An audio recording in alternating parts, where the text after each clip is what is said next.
so glad to see so many here. I know that we have a special program tonight. Michael Hibblen, as you have seen in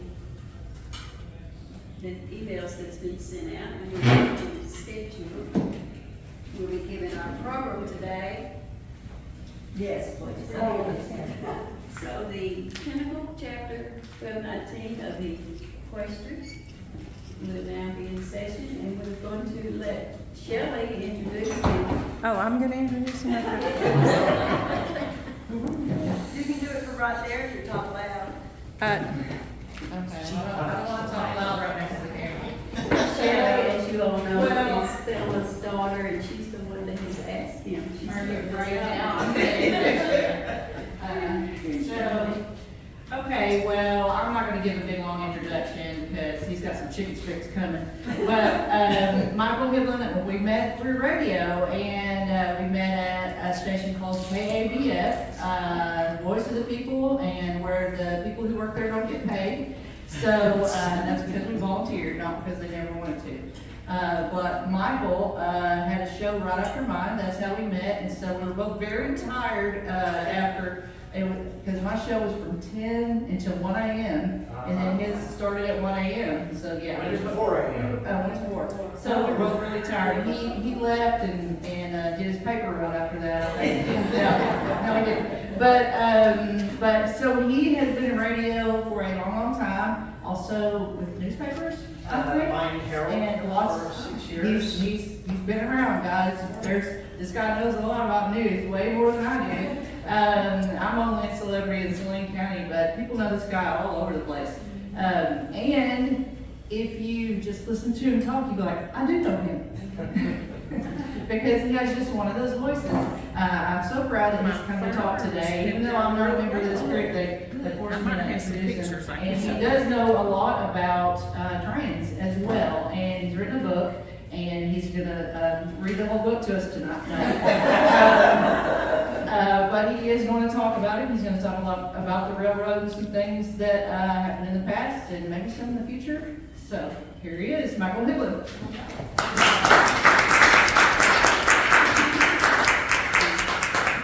Thank y'all for the invitation. Just to tell you a little bit about myself, I wrote this book, came out 6 years ago in 2017. And I'll tell you a little bit about my own interest in the railroad and maybe a little bit of my background, how I came to write this book. Are you guys, anyone familiar with the Rock Island Railroad? Shut down in 1980, and it was one of the main railroads that operated in Arkansas. In fact, this is a map, the footprint that the Rock Island had at one point. It was one of 3 major railroads in the state. The others were the Missouri Pacific and the Cotton Belt. My own interest in the Rock Island came in 1979. That year, I was in 2nd grade, and I was bused to Redwood Elementary in Oakland. Yeah, I'm just a kid. You just dated all of us.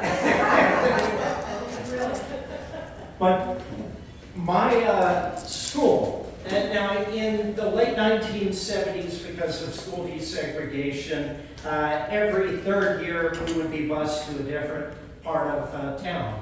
And in 2nd grade, I was bused to Redwood Elementary in North Little Rock. Directly in front of my school was the Rock Island, and I loved having this railroad in front of my school. But in 1980, the railroad shut down, and I noticed no trains passing anymore. And that's how it kind of struck a chord with me as a little kid who loved trains, and suddenly you see grass growing through the rails. In high school, I dated a woman, well, a girl then, who her dad had worked for the Rock Island.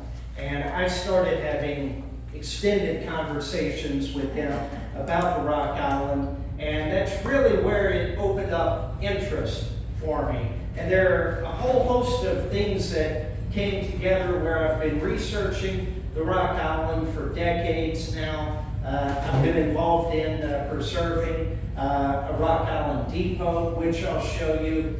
I bought a Rock Island caboose, a full-size caboose. It's just a long, and it's just kind of random. It's just one of those things that just came together. I'll show you though a little bit here first. You are definitely a quester, whether you know it. So the Rock Island started in up in Illinois, Rock Island, Illinois, outside of Chicago, and it entered Arkansas in 1902 at a time of rapid expansion for railroads. The Rock Island had been, it absorbed parts of 32 different railroads in the state, and it was a time when the railroads were growing, and that's how it came to acquire so many railroads and build this incredible footprint. This is 1904, not long after the Rock Island had absorbed. One key railroad was the Choctaw, Oklahoma and Gulf, which built the main line that extended the track from Arkansas, went from Memphis to Little Rock and all the way to Tucumcari, New Mexico. This was taken right after the Rock Island officially took over. This was in North Little Rock at its main rail yard at the time. And I love photos like this where you see people crowded together on locomotives like this. And you can really tell the status of employees just by whether or not they're in suits up there on the railroad with bow tie or whether they're covered in grime. A few photos. This is at the Little Rock train station. What's still there? What's now next to the Clinton Presidential Library. It's the one that says the Choctaw route on it.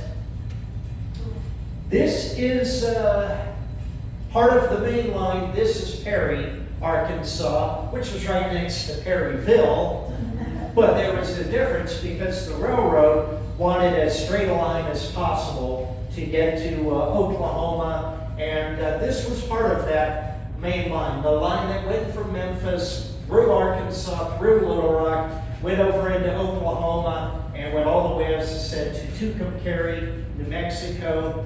Just before it got to Tucumcari in Amarillo, Texas, you could get passenger service for passengers on the trains, and you could go all the way to Los Angeles. So it was part of a national vein of this rail network.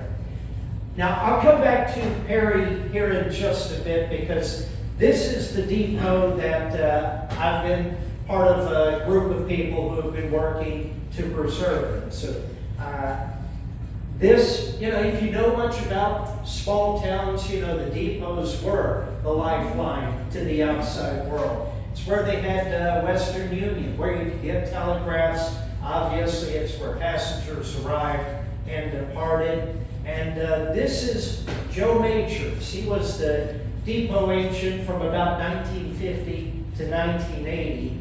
As we were working to restore the depot, I interviewed his son.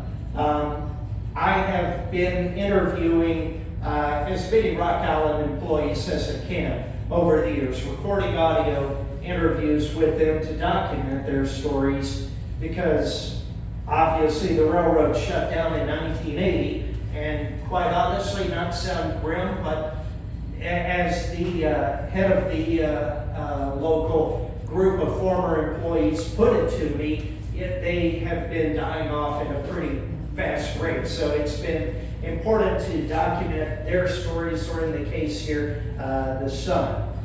The railroads did well. They thrived for a long time.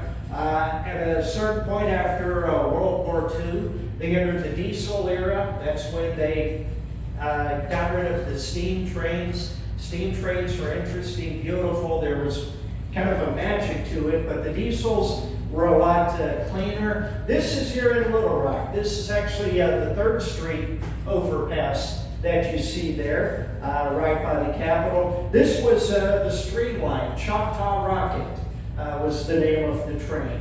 And as said, you could go all the way via the connection in Amarillo to Los Angeles from here. If you are familiar with the Little Rock station, what's now over there by the Clinton Library, this is about 1960. At a certain point, the railroads, the interstate system was built. There was kind of a different priorities put in place after World War II, and interest in traveling by rail began to decline. And that's why you no longer had the stainless steel, really nice passenger trains, but you had this. This is called a bud car. It was basically just a small number of passengers. But the key thing that made this still profitable was that it ran mail for the U.S. Postal Service. And I'll show you a few more photos here. This you may recognize. This is by the U.S. Capitol. The Arkansas State Capitol. You can still see this exact same shot, this vantage point. This is looking down from Cantrell here, again about 1960. What spelled the end for passenger trains here in Arkansas was 1967, when the U.S. Mail decided to stop using trains to handle delivery service. This, used to be the key way that mail packages would get shipped around the country. But in 1967, they canceled the mail contract, and this photo is 1967. This is the Little Rock passenger station. This is the last westbound passenger train that came through Little Rock. One of the people I've interviewed is a rail historian named Bill Pollard. He took this photo, and it was coming through late at night, but he got out there, got this photo, and documented a piece of history. After passenger service shut down, this, again, the Little Rock train station for the Rock Island, but boarded up. The track was still used. They shifted to freight service, but the railroad just boarded up the depot, and this is how it looked for decades. When I first started going out to the train station in the late 1980s, it was boarded up then. This is the Arkansas River Bridge at Tucson, abandoned essentially for decades. And I'll just scroll on through. There was a lift span installed about 1970 as part of the McClellan Current Navigation Project to make the river navigable for commercial traffic. We never see the lift span down anymore. It's been locked in an up position. In fact, the counterweights have been removed, and now it's a pedestrian bridge. But there for decades, it was just empty. There was even a plan in the mid-90s. I did a lot of interviews about this to take this bridge down. It was viewed as a hazard there. But it's a long story about why the railroad was shut down. Basically, the regulations that were in place that would be loosened in the 1980s, the Staggers Rail Act, because there were so many railroads that were losing money. But this is the last day of the Rock Island. I got this photo from the Arkansas Gazette.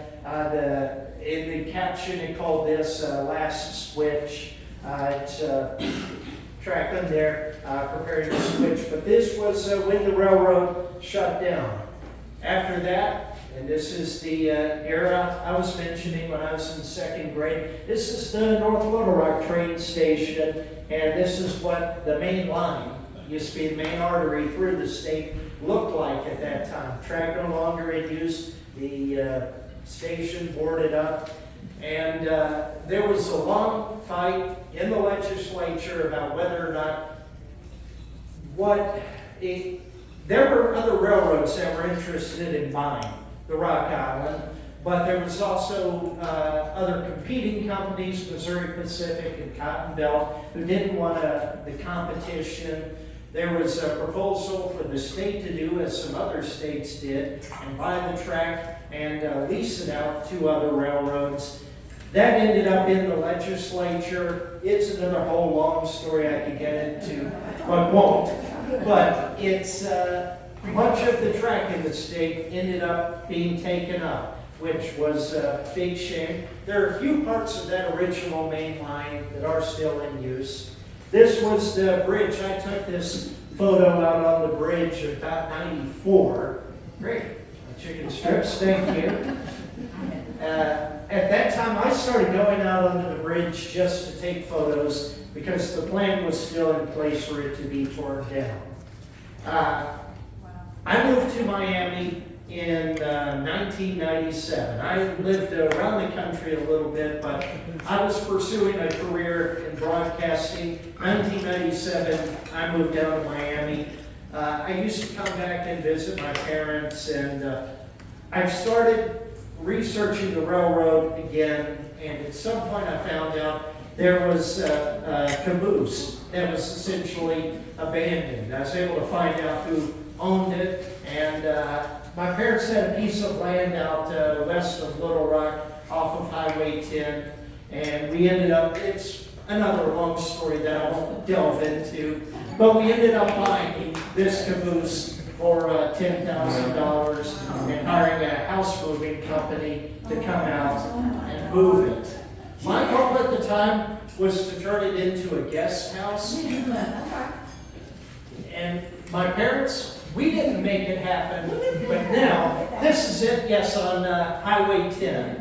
The day that we got a house moving company to come out and move it, I just went all the way ahead of them just so I could get pictures like this with the Pinnacle Mountain in the background. Oh, yeah, that's But, awesome. yeah, my parents at a certain point, this piece of land got to be too much for them to handle. They decided they wanted to have a smaller, typical house. So they bought a house in Bryant, sold the property that the caboose was on, and the caboose came with it. And earlier this year, the person who owns the property today finally finished the dream I had 20 years ago and completed restoration to turn it into a guest house. It's now an Airbnb. You can actually go stay in this caboose. It is beautifully restored. Was that Greg? Airbnb. Was Yes. that Greg? Yes. I went to school with him. Okay.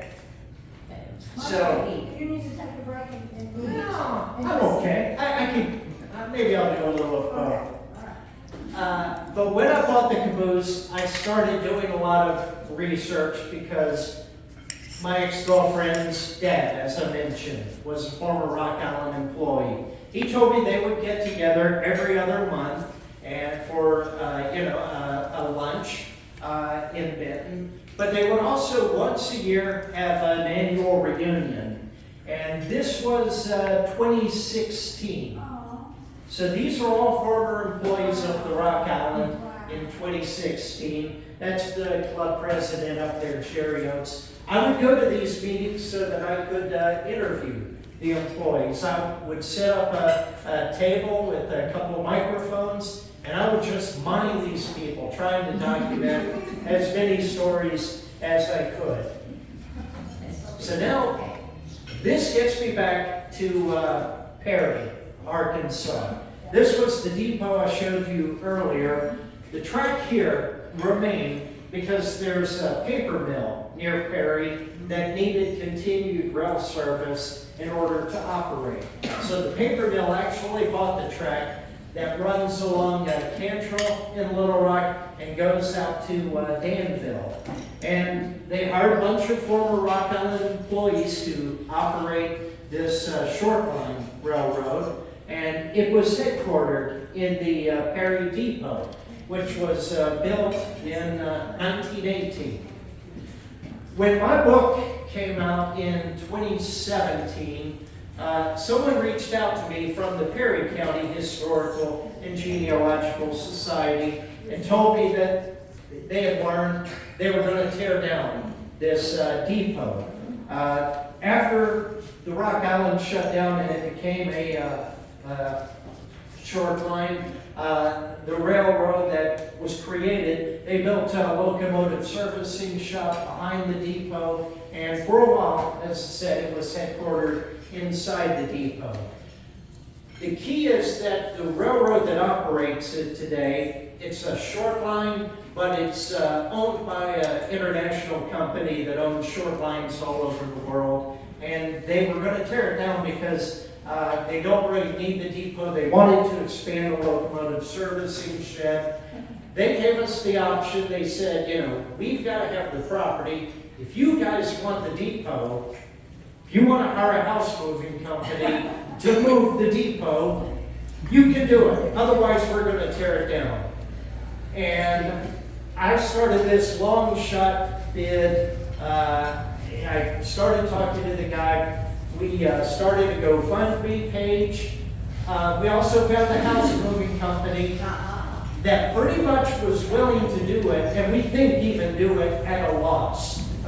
There were a whole lot of people, but this is 1918. We hired a house moving company to come and lift up this depot from the ground. You mean the depot dates in 1918? Right, the depot was built in 1918.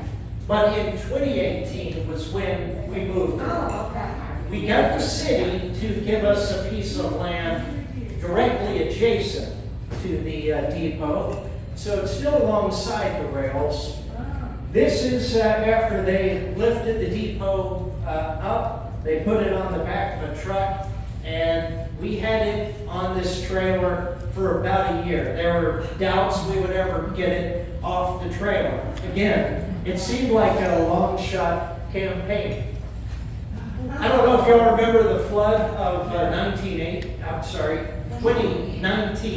The Arkansas River flooded. Perry is fairly close to the Arkansas River. It looks bad. Amazingly, the flooding, it reached the very bottom of the depot in this trailer it was on.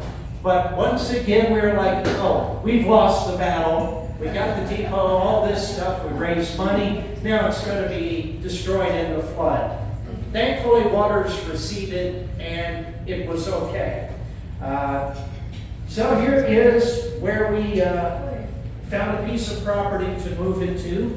Had a concrete foundation poured. A lot of people donated not only money, but services. There were companies that were willing, that saw the value in what we were doing. The piece of land here that we moved it to, the railroad had one zone, but at a certain point in the 50s gave to the city of Perry. Originally there was a water tank on this spot. There's a well underneath, and it was the days when you had steam trains and they had to have water regularly. Perry was important because it was a midway point between Little Rock and Boonville, which was the next major stop for the railroad. So every step along the way, we didn't think we were going to make it to the next step. But we got a foundation poured for it. We had a company came out. The county actually gave us a lot of gravel, helped us level the ground. And we built a new foundation for it. This is the foundation, a cinder block foundation. The building looked kind of ragged earlier, but once we actually put it on the cinder block foundation, it was a lot more level. Still looks very raggedy, but we got that part done. Then we got a roofing supply company willing to replace the roof for us. The gentleman here, this is Buford Suffridge. He's the president of the Perry County Historical and Genealogical Society, a dentist, North Little Rock. I went to school with his son. He and I, we were the ones who kind of collaborated on this whole long shot idea. This is the day we the roofing supply company donated supplies to us, and we got a roofing crew to come out there. We did some repairs to the roof. There were some rotting beams within the roof. There were also some rotting floor joists. But again, donated labor, we got that part fixed. And here, they're almost completed work here to replace the roof. And this is to a good degree where the project stands right now.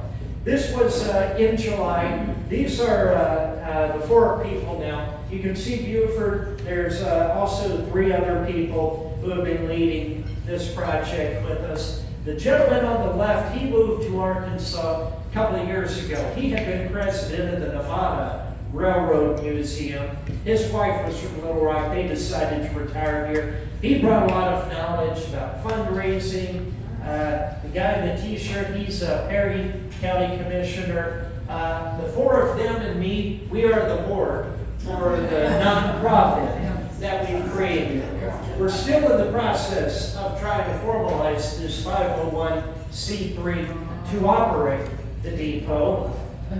But this is what it looked like then.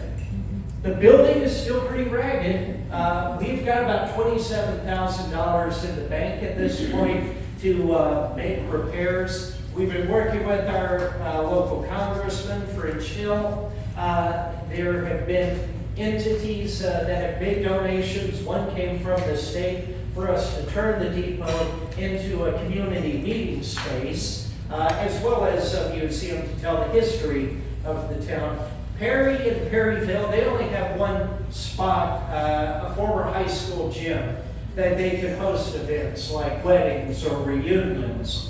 But a gym, you know, a full-size like basketball type gym, is pretty big. So if you want a smaller place, this is ideal for it. Let me see if I've got, that's my whole presentation. I could go on a whole lot more, but let me see how I'm doing on time. I've been rambling for a good while.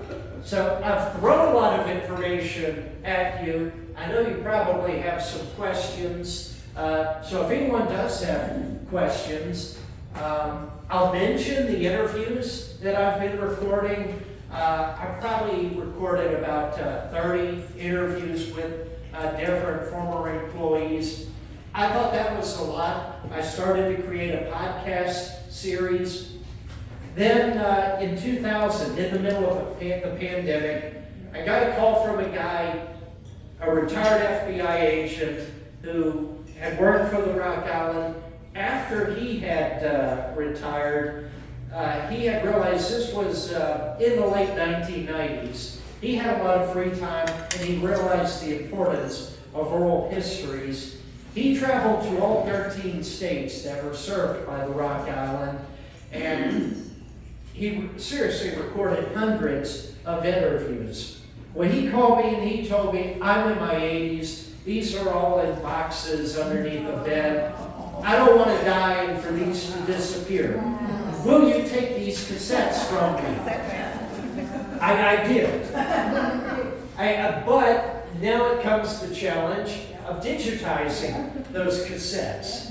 And they're all very, 3 decades or so old. I have worn out several cassette decks because the cassette decks are all, decades old and they wear out. And so right now I'm trying to get these 2 decks I have repaired so I can continue digitizing them.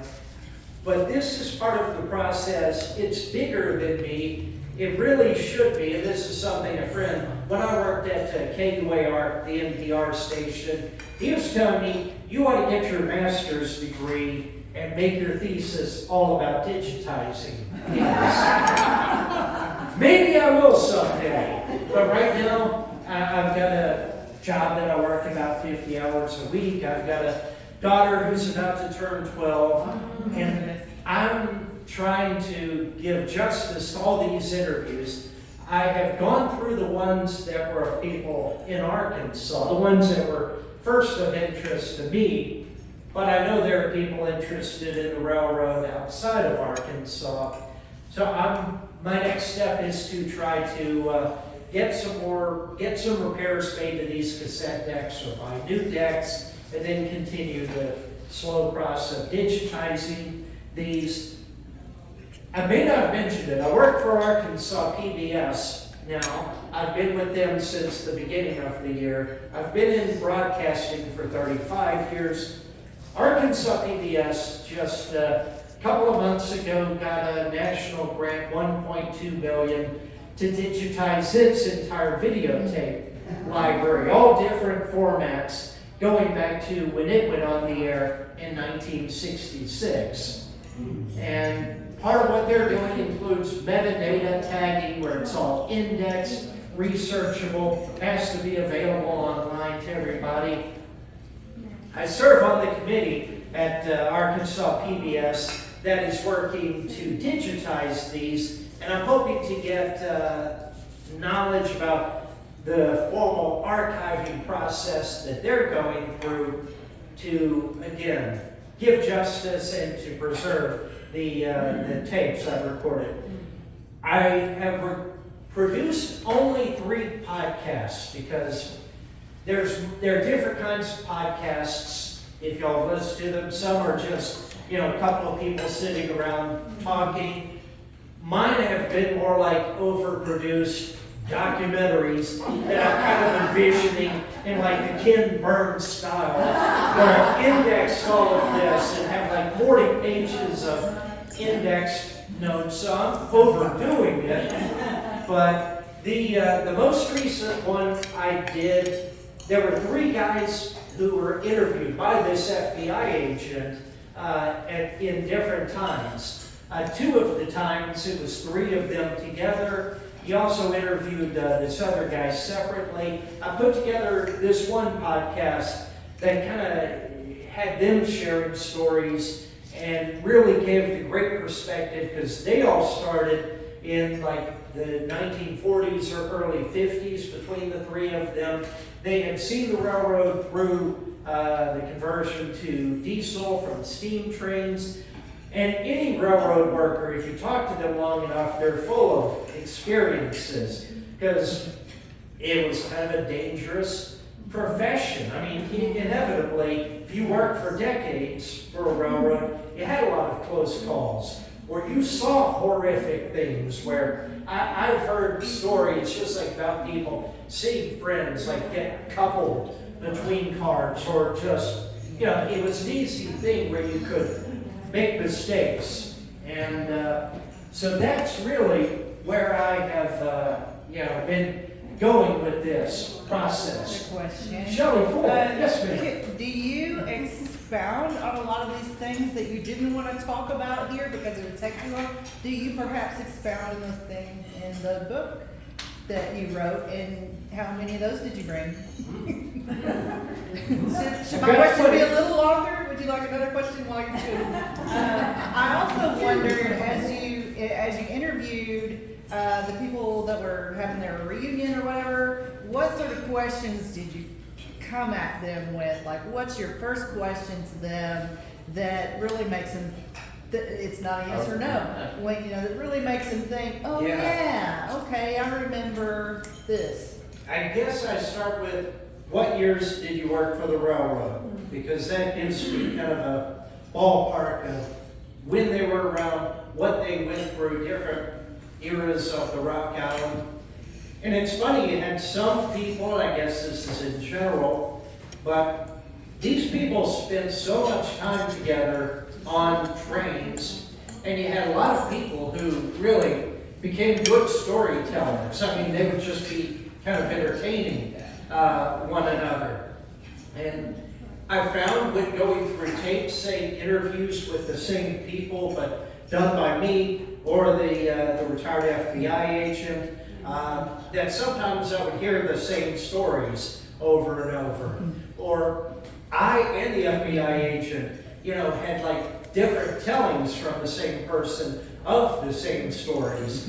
Sometimes I'd figure out what was the better telling. I mean, I'm not saying they weren't truthful, although some people would exaggerate, but That's what Ken Burns would do. yeah.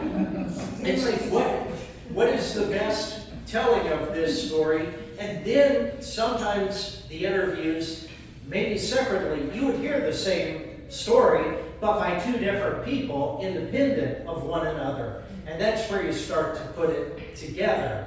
So the stories have been more from my podcast series. The book I put together, this is a company called Arcadia Publishing. They put together a whole lot of these local histories. And the book is primarily photos. I do tell a lot of details, as many as I can include, but the podcast series is really where I've worked to try and tell the stories. And I don't know if I mentioned it, the retired FBI agent, he died earlier this year. So that really puts a heavy burden, again, of giving justice to what he wanted. I'll give you an opportunity to take another bite. Thank you. Have you checked with Ham and the Arkansas Library System? They want to archive those kind of things, and they have facilities for storage, and they will take all of that stuff. We had presentations from people before who work with the systems and telling us how to get your things ready for archive and all of that. And if we found an archive we wanted to donate, how to go about that. So don't waste their knowledge. Yeah, I have actually been in talks, yes, with, you've got the Butler Center, Yes. and then you've got the ULR Center for Arkansas History and Yeah. Culture that are housed together in the same building. And yes, I have spoken to them about donating my collection, not only of these tapes, but also my 34 years in radio before going to Arkansas PBS. Absolutely. Needs to be somewhere. It needs to be somewhere, that's it. I mean, I'm 52. I mean, I know that's relatively young, but I can still clutch my heart and, have a heart attack. And, it's like, I've got a percentage of friends, I've lost from my childhood. So it is one of those things where I have started the talks. At this point, I'm wanting to digitize them and put them out there myself. But the great thing, yes, you mentioned, they have the storage facilities where the humidity control is right. But they would probably just be in storage for a long while. Well, but if they are already digitized, they have, I know I talked to someone about it, they are making those things available online. And once it hits the internet, then anybody can know about it. And Yeah. I think that's important. It's gonna be, since our kids can't read cursive writing anymore, couldn't read the Declaration of Independence if they even wanted to, we've got to put something out there that they can read and listen to. So,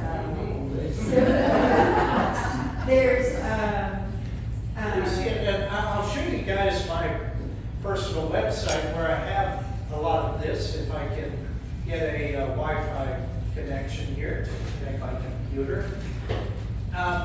Because maybe it is bigger than me. That's what I feel, and that's why I have, but at the same time, I'm not ready to give up on my stuff yet.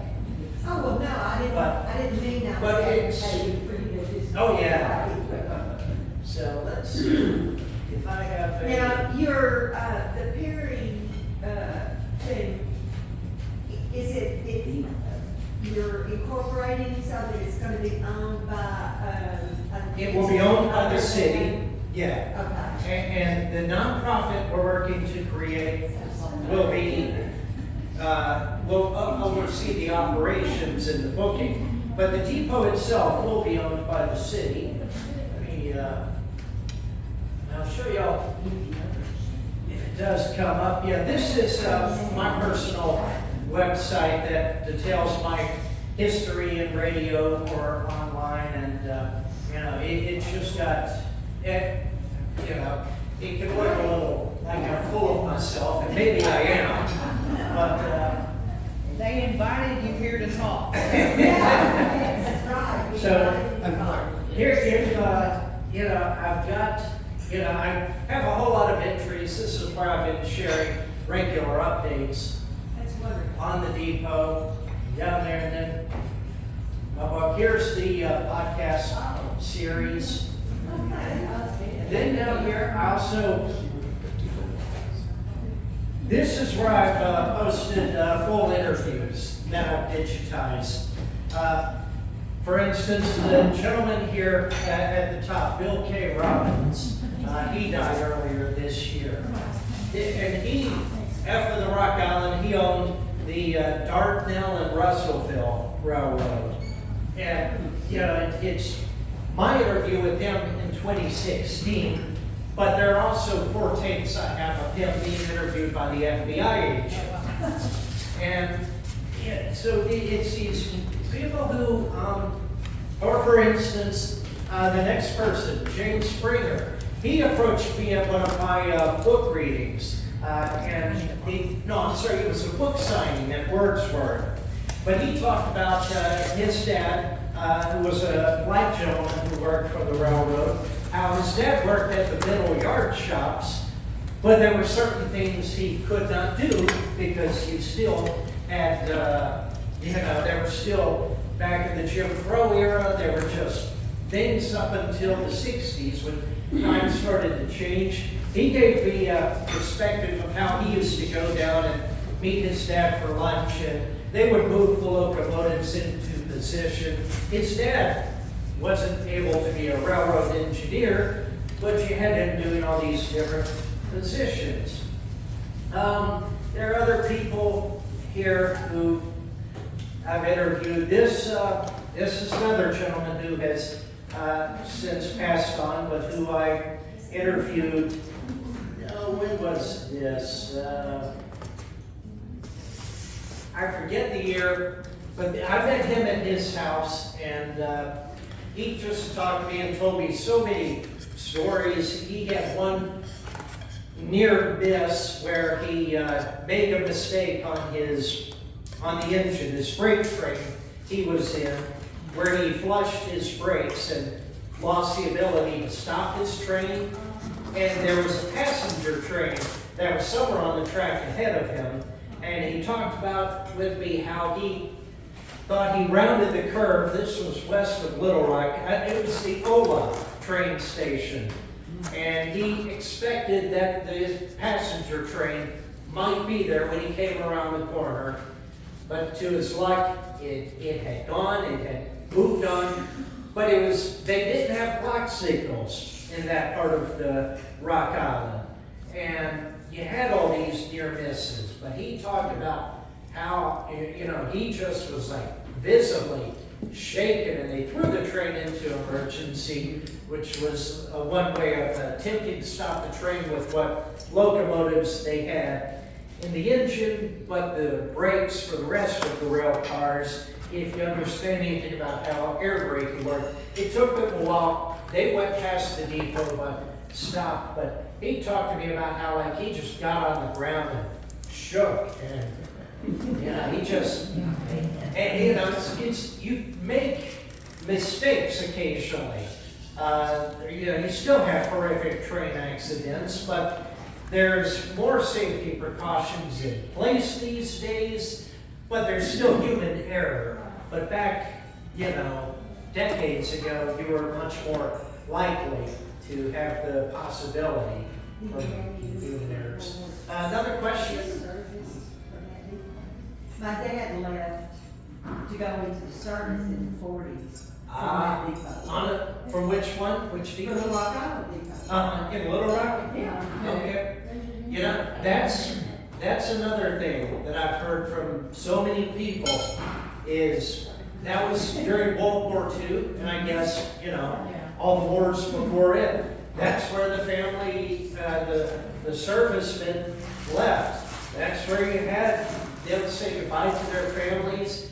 You had a lot of people who died in service, and if they didn't make it back, the railroad stations were where the families would come claim the bodies. If they did, make it back from war, that's where you had these incredible reunions. back to the gentleman I showed you the photo of, the Perry Depot agent. His son talked about how word of deaths would arrive, via the telegraph, the Western Union. And he told me that his dad would not, he always made a point of bringing the telegram to the families because he didn't feel it should just be something you should make a phone call. You still had party lines at the time, but he said part of his dad's responsibilities, or at least that he did on his own, was go deliver these telegrams. And then, then when the body arrives, that's where the family would come claim it. It's hard to convey truly how much occurred at these depots. They're not just buildings, and that's why it was so important that I worked with the folks there at Perry County to try and preserve this depot, because the depots, again, were just like the lifeblood of these communities. Back when you didn't have interstates or air travel easily available. So that's part of what I try to convey to people when we talk about why we're wanting to save these depots. Because some people are like, that's a run-down old building, so what? And the Perry Depot, I'd like to say, had 2 waiting rooms. And there was the white waiting room, there was the colored waiting room. It's just like everything else from the Jim Crow South. And there are lessons that can be learned by future generations or young people. Yes, ma'am. I rode a train in 1950 to California, near Long Beach. My husband and I were married in June, and he was in the Navy and had belonged to the Navy Reserve, and they froze that year that he liked to have him at times with, and they sent him to war, Korean War. So I joined him. He's still at stateside, and his ship was at Long Beach. I rode an old train, all for 3 days and nights. 3 days. Go out to Long Beach, California, and I wondered if that could have been, I don't recall, and I don't have the papers of where I planned it. I was 31. Missouri Pacific was running through here at that time. Missouri Pacific, and, yeah. It could have been either. I've ridden to Conway and back. I remember we used to do that, to go back to Grandma's, go see Grandma. We just get on the train about it. Yeah. But, It's there's, so many other things associated with those depots other than just, catch a train. yeah. I can say. Yeah. So it's, all the railroads were mandated to require, to offer passenger service up until the 1960s. And as soon as they lost the mail contract, as I was saying, first thing a lot of these railroads did was stop the passenger service. And that's how you had the federal government kind of step in and create Amtrak in 1971. But obviously Amtrak is not the same, but you had a lot of competing railroads who would run trains to some of the same destinations. Now, the railroads might argue, well, there was redundancy and they're all losing money, and that's part of it as well. But it could have been any number of railroads, but yeah, 3 days on trains, maybe different ones with transfers, but the trains at that time would stop at like pretty much every community. I remember El Paso. I'll bet if it was El Paso, that's probably the Missouri Pacific linking to I didn't someone. have anything but a day's coach. I didn't have a sleeper coach. And when I got there, I felt like I was still. When I got off the train, I was clear to be back. Really, that meant my husband, he picked me up, took me riding in the mountains, just showed me the mountains. And I was not one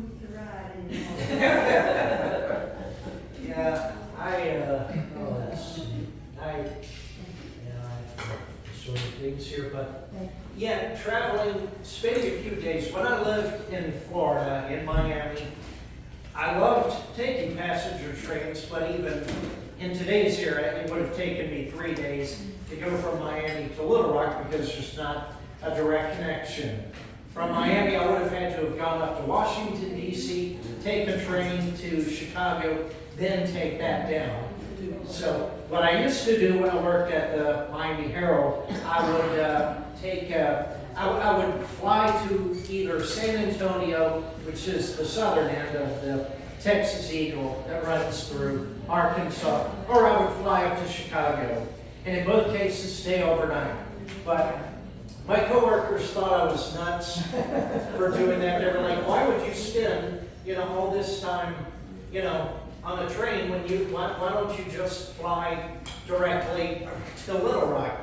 And I told them, no, it's about the joy of riding a train, but a moderate amount. In the case of the Texas Eagle, it's about 18 hours from San Antonio to Little Rock, and about the same from Chicago to Little Rock. But this was a travel story. Because people thought it was so odd, travel editor at the Miami Herald said, "You ought to write a story about it." So this is the travel feature I wrote for the Miami Herald in 2005. And you had the headline, "If it's the journey, not the destination that intrigues you, take the train." And the great thing about passenger service for me, I like the fact that you get to know your passengers. And in this case, the people I photographed here, you would see them over and over, for meals. If you're traveling by yourself, as I often was, they would insist on seeing 4 people at the table. So you'd be kind of forced at a table with strangers, but inevitably that's how you actually get to know people who otherwise you might not have approached. And the couple there on the left, I took a couple hundred photos during that trip and wrote this story. So That's fabulous. I'm trying to convey this just to a lot of people who don't have the appreciation that I do, and it's just one of those niche interests for me. Any other questions? Are those really the cruise? The caboose. Let me take you there. Let's see. I was just looking at the cruise prices. All right.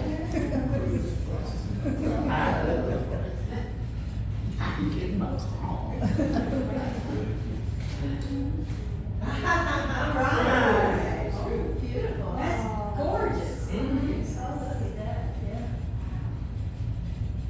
Look, it's got everything. Harold's property, Jeep, parking Jeep.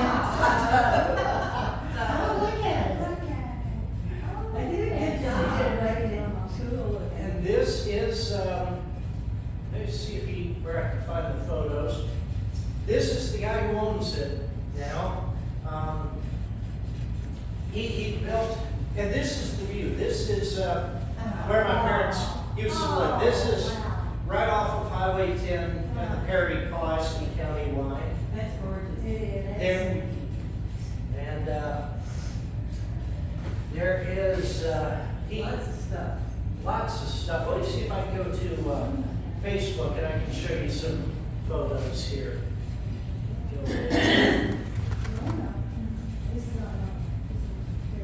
Because there is like a hot tub he's built right in front of it. There, fruit. What used to be my mom's pottery shop is now a gym. And I have not stayed overnight in it yet. I have talked with the gentleman, I've seen the depot several times, but we just recently, I didn't have anything to do with the restoration.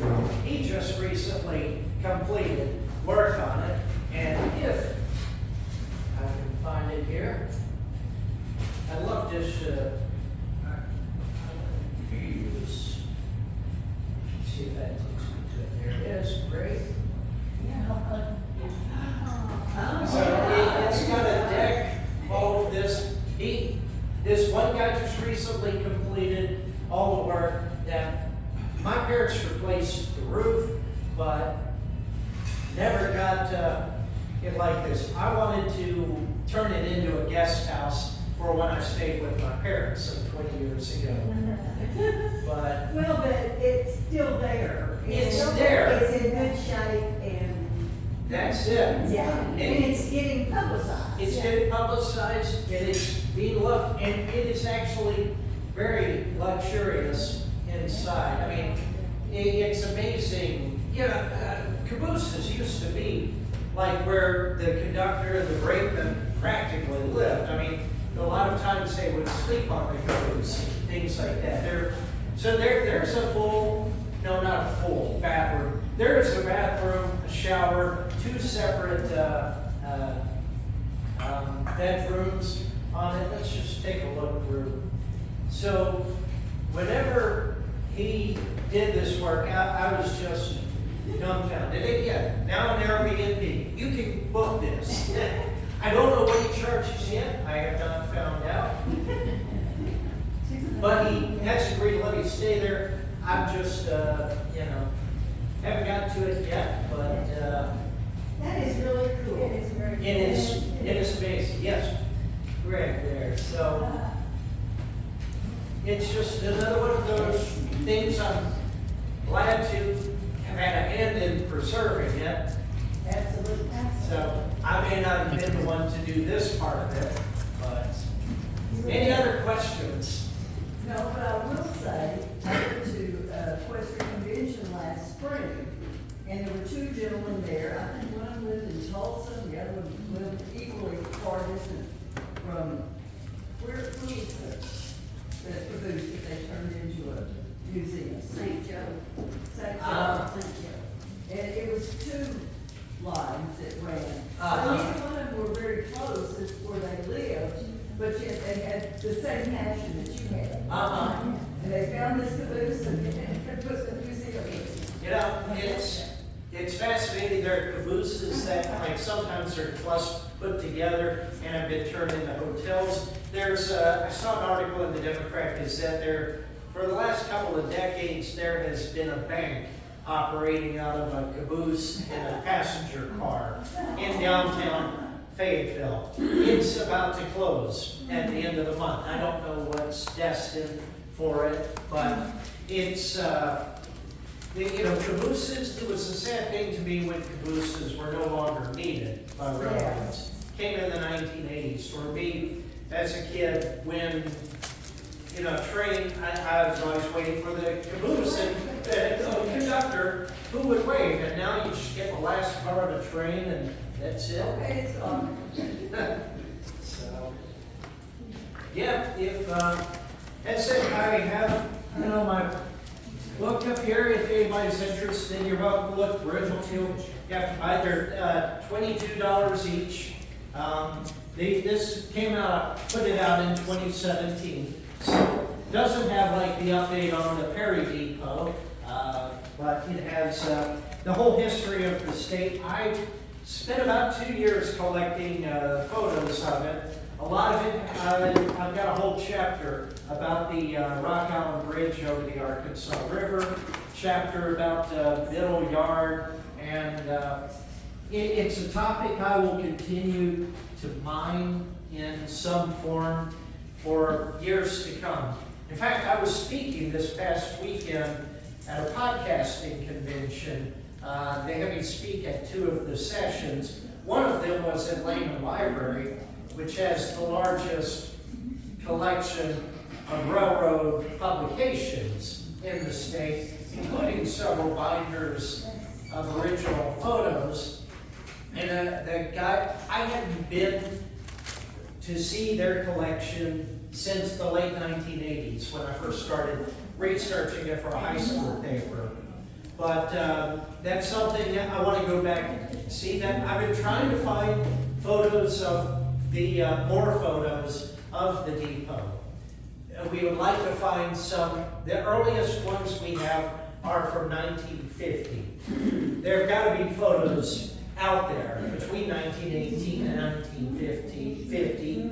But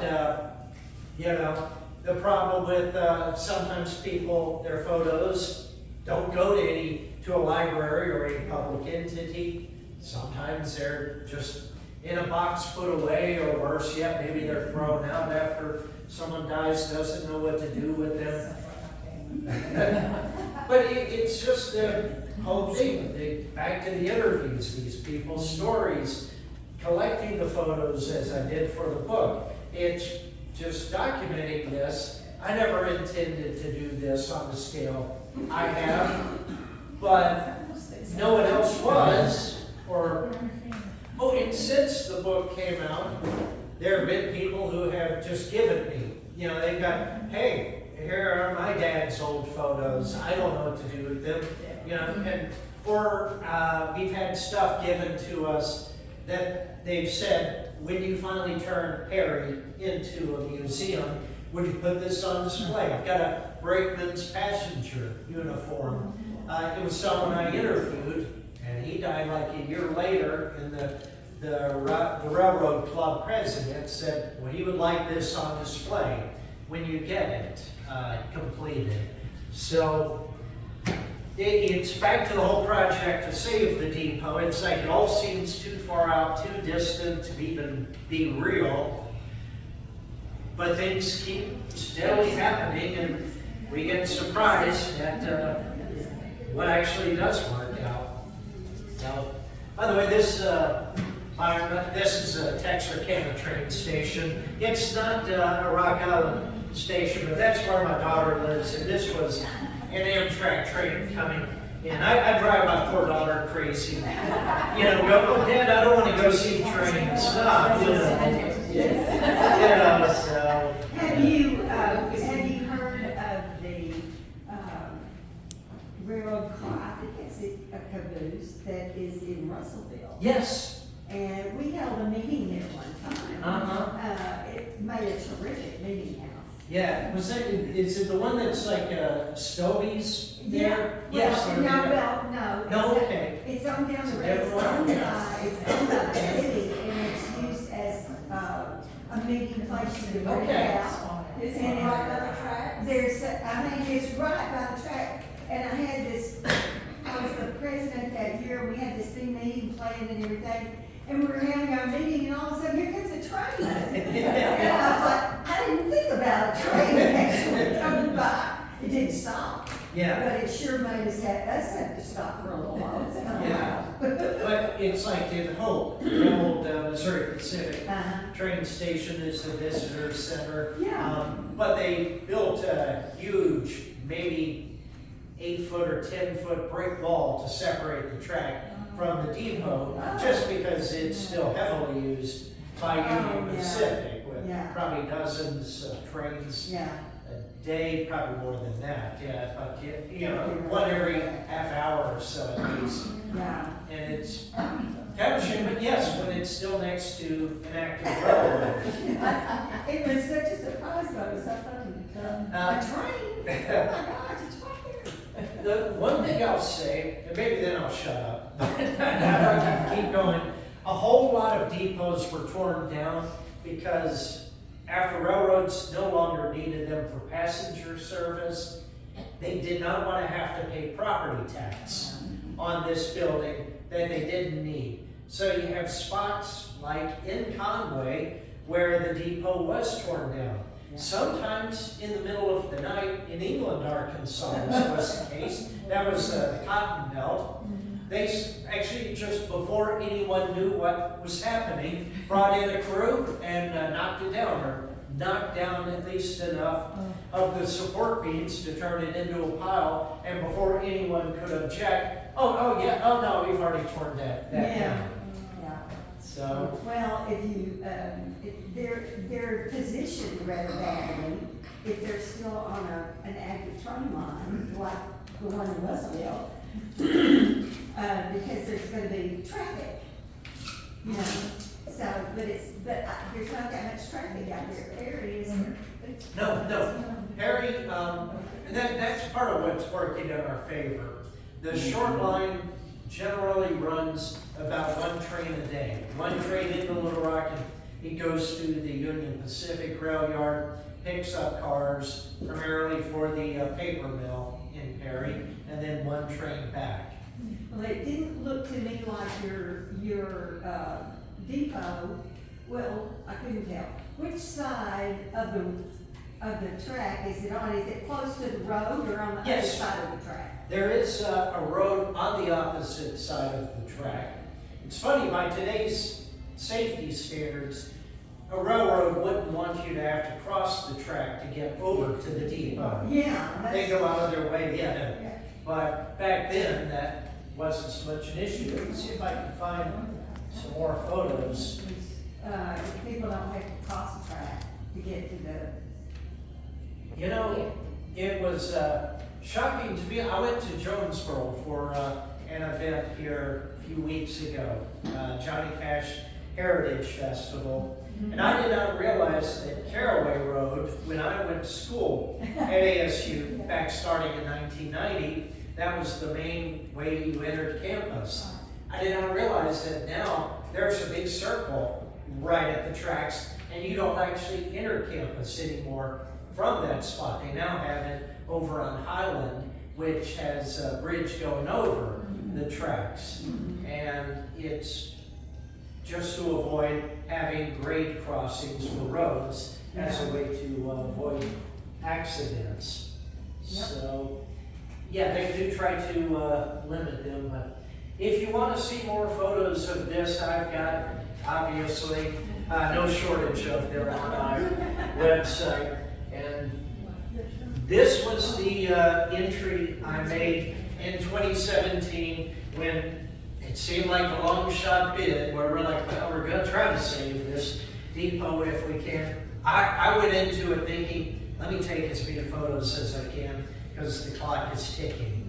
But I was surprised, I started a GoFundMe page and all these entities came together, and yeah, people can pick up on good intention projects. You know, this is still one of my favorite photos here, just because you see the Perry Depot being approached by a train. The semaphore signal, we still have that. That's secured in one spot. There are a lot of people who will steal stuff, railroad collectors. It is so we have had to hide that. This side, right, each side of the depot, the railroad was rebranded as the Rock in 1970. They felt a new image was necessary. Each side of the depot had these two signs up until 2018. Someone came and installed them in the middle of one night. Now, we could get replicas made. There's someone who's already They're probably at antiques or something. or worse yet, they're railroad people who like put these up in their garages and they kind of hoard them away from people. So, you know, it can be frustrating in that respect. This is some more stuff. I took this in 2012. You still had the old, it looks like a telephone, but it's actually part of the two-way system that the telegrapher would use. That's been stolen, but I at least have photos. I know what it looks like, and we can go back to it. But the key is we just made enough to salvage as much as we can. But this is the one of the waiting rooms. At that time is used for storage. I could go on. Well, I will look. Great. Do you have another question? Who owns the land? Is the railroad still own The land we moved it to is owned by the city. Thank you. Would I miss sign it? It is. Okay. How much are they? 22. Okay. And Goldie wants one too. Okay. She's actually got one.